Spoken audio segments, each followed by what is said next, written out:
I believe it was American humorist Mark Twain who once said, "Trust me, bro, beer tastes delicious on cereal." On second thought, that may have been my college roommate. Point is, Americans love beer. But what many people might not realize is that for the past few decades, the beer industry has been at war, and the story of craft brewers versus big beer companies is the subject of director Anat Barron's documentary Beer Wars. Let's take a quick look at the film. Almost all our beer knowledge comes from Budweiser, Miller, and Coors. It's as if all we knew about food we learned from McDonald's. People are fed up with corporate America jamming what they want down the consumer's throat. They have weapons and we have weapons, and ours might seem like slingshots and theirs seem like giant missiles. It's really hand-to-hand combat. Ours is ground warfare, one consumer at a time. It is a jungle in the supermarket. They're going to go after every single niche, every single opportunity they can find. They want a piece of everything. It's a challenge for the beer drinker, access to the beers that they like. That's what Beer Wars are all about. Thank you so much for being here. Thanks for having me. Why am I not drinking a beer right now, by the way? This would have been the perfect opportunity to drink while working. That's right, but then you would have been judged by what you're drinking. That's so very that's true, a whole other story. which is what you learned. And you just told me a little secret about yourself. I did. What is it? I'm allergic to alcohol. So you don't even drink. I don't drink. I have no idea what the beers taste like. And the funniest thing about making a movie about beer and going out to breweries is you're literally right there filming the production of making the beer. So are you like getting a rash while you're in these places? No, I didn't, but the brewers kept coming over with the beer because the freshest beer you can drink, it turns out, is as soon as it comes off the line, right, as they're bottling it. So they would give me some, and I would tell them I'm allergic to alcohol, and I had these big burly brewers break down and cry because they thought it was impossible to be allergic to beer. So did they just think you didn't like their beer and you were lying to them or something? Probably. What inspired you to make a film about sort of the battle between small craft breweries and, you know, these big monsters like Anheuser, and I don't mean monster in a bad way, but maybe some of the small breweries might think like Anheuser-Busch. So I basically, again, because of the allergy to alcohol, I was the perfect person to run an independent company called Mike's Hard Lemonade, which... Delicious, by the way. Got very drunk off of it during high school. Don't recommend it for any high schoolers out there. There you go. But obviously I have no idea what it tastes like. So, but it was a really interesting experience because we were the small independent company in this gigantic $100 billion beer industry. And so while I was traveling, and a lot of the beer industry of the work is done in bars and supermarkets. I know, it sounds really crazy, and really tough. And so when I was traveling around the country, I would see these beers start to encroach in supermarkets in particular, like New Belgium, Fat Tire, beers like that. And I started kind of thinking, where are they coming from? Who are the people behind them? Didn't really know much about it.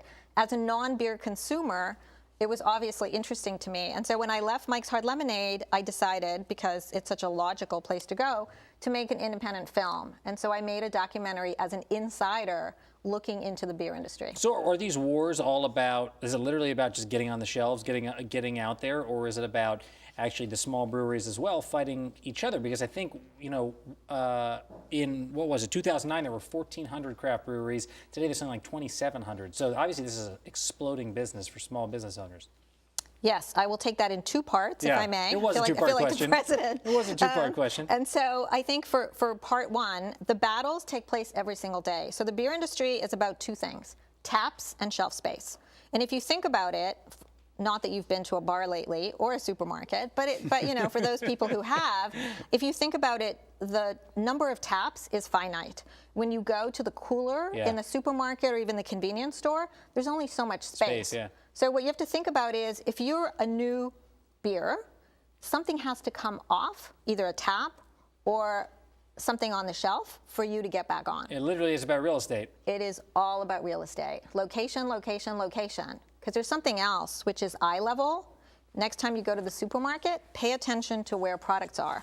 The products where the big guys pay or have the power in the supermarket, they're at your eye level, because those sell first and are most profitable. And who are those? Why are they there? Doesn't it have something to do with the laws, is my understanding? Don't the laws need to change in order for the small brewers to even have a chance? So there are 37,000 beer laws in America. That's insane. It is insane. It is one of the highest regulated industry, not so much just beer, but alcohol in general. And so the states actually regulate beer because of prohibition. Right. I think everybody knows about prohibition.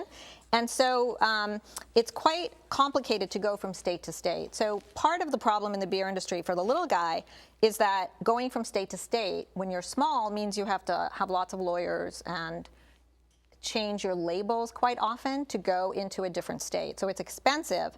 I think the other part that people don't know is that so let's say you and I leave here today for whatever reason, and we decide to start a brewery.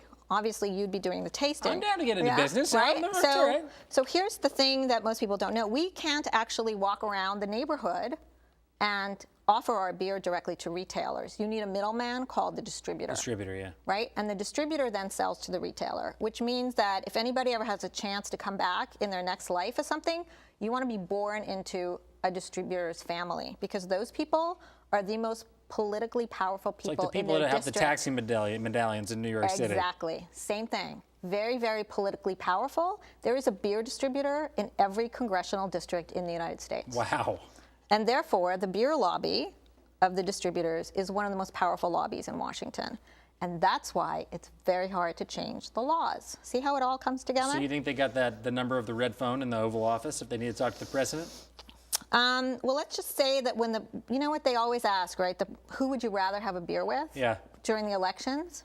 That seems to matter. I bet you the beer distributors or the beer companies' heads exploded. Remember when the president had the beer summit when he tried to bring everybody together? Oh, I do. They all wanted it to be their beer.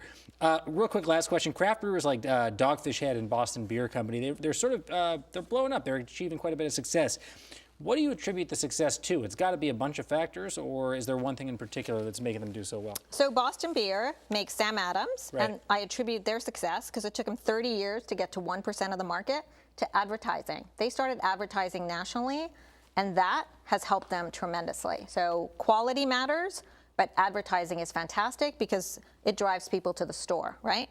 Dogfish Head is a fantastic company. Actually, Sam Calagione is one of the stars of the film, and he is one of those passionate guys who believes in local, artisanal.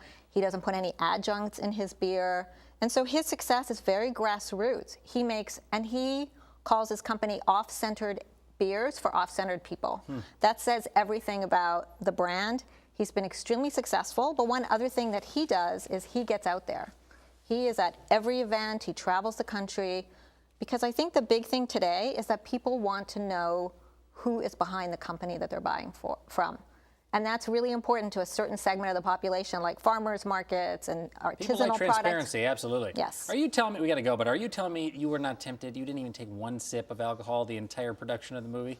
So I thought for the end of the film, it would be really fun if I sat in front of an emergency room in a hospital and started drinking beer.